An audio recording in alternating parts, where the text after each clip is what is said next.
Албан Асан Барменбекұлы атындағы орта мектеп гимназиясының 4-ші Б сынып оқушысы Мұрат Сұлтан.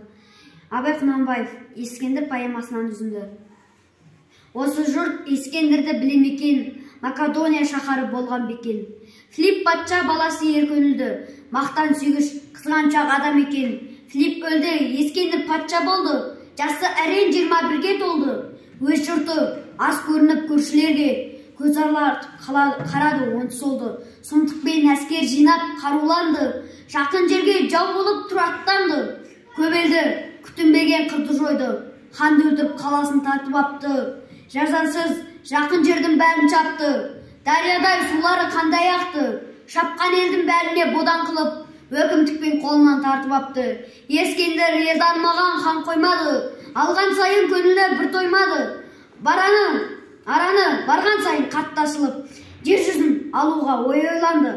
Қаншер, қаһарлы хан ашуы көп, талай жұрт қорқады одан қайғы жеп. Сол күні қошеметтеп айтады екен, ханының ханы, патшаның патшасы деп. Атағы талай жерге оның жетті, жер жүзін алуға талап етті.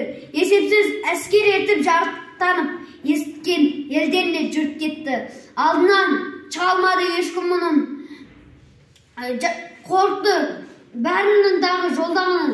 Жан шықпады алдынан тоқтауы жоқ, жер жүзін жеке билеп алмақшының.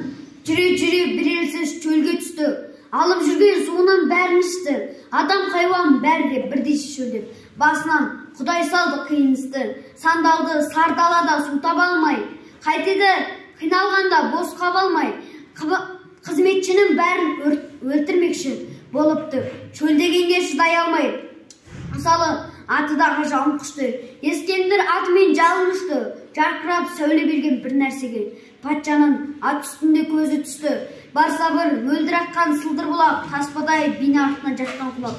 Түсе салай Ескендір басты қойды, шеше су өзгеше тәтті тымақ.